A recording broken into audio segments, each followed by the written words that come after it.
Hi friends, అందరికీ నమస్కారం. ఈరోజు నేను చెప్పబోయే టాపిక్ వచ్చేసి ఇంటర్ సెకండ్ ఇయర్ చదువుతున్నటువంటి విద్యార్థుల్లో సూక్తి రత్నానిలోని 4వ శ్లోకాన్ని వివరించబోతున్నాను. జాగ్రత్తగా చూడండి. ఈ 4వ శ్లోకంలో మనకి పద విభాగం ఎలా రాయాలి, కవి పరిచయం ఎలా రాయాలి, అన్వయక్రమం ఎలా రాయాలి అనేది నేను గత వీడియోలో చెప్పేశాను. అంటే ఇప్పుడు శ్లోకానికి మీనింగ్ ఒక్కటే చెప్తాను ఈ వీడియో ద్వారా. సూక్తి రత్నాలోని 4వ శ్లోకంలోని పరోపదేశ సమయే జనః సర్వే అపి పండితః తదానుష్ఠాన సమయే మునయోపిన పండితః. పరులకి చెప్పేటప్పుడు అందరూ ఏమవుతారు? పండితులైపోతారు. అబ్బో, మామూలు విషయం కాదనమాట. ఇక పరులకి చెప్పేటప్పుడు నువ్వు అలా చెయ్యి, ఇలా చెయ్యి. ఇప్పుడు నేనున్నానండి, అసలు ఇది రంజాన్ మాసం, మామూలుగా చెప్పాలంటే రంజాన్ మాసం.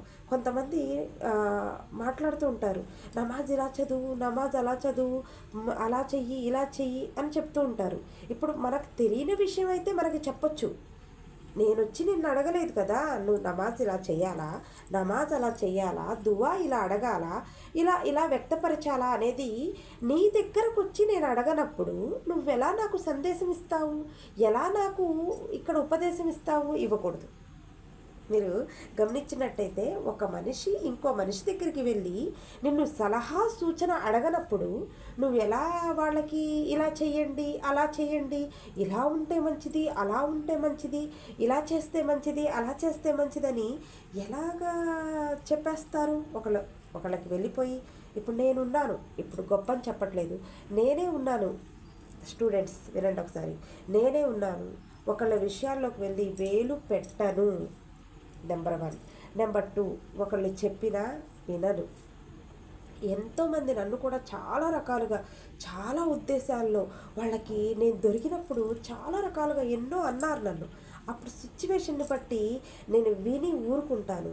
సమయం వచ్చినప్పుడు ఎప్పుడైనా వాళ్ళు కూడా మనకు దొరుకుతారు. సమయం వచ్చినప్పుడు, సందర్భం వచ్చినప్పుడు పట్టుకున్నామంటే ఈ ఈ పట్టిన పట్టులో నుంచి వాళ్ళు వెళ్ళకూడదు. అలా పట్టాలి, పట్టంటే అలా ఉండాలి.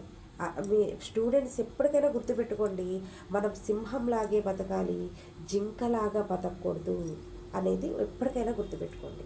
తర్వాత ఇంకొక విషయం ఏంటి అంటే కనుక, ఇక్కడ పరులకి చెప్పేటప్పుడు అందరూ పండితులైపోతారు. పరులకి చెప్పేటప్పుడు మాత్రం అందరూ పండితులై, ఒక్కసారి వెనక్కి తిరిగి చూసుకోవయ్యా అంటున్నాడు కవి. అనుష్ఠాన సమయే మునయోపిన పండిత.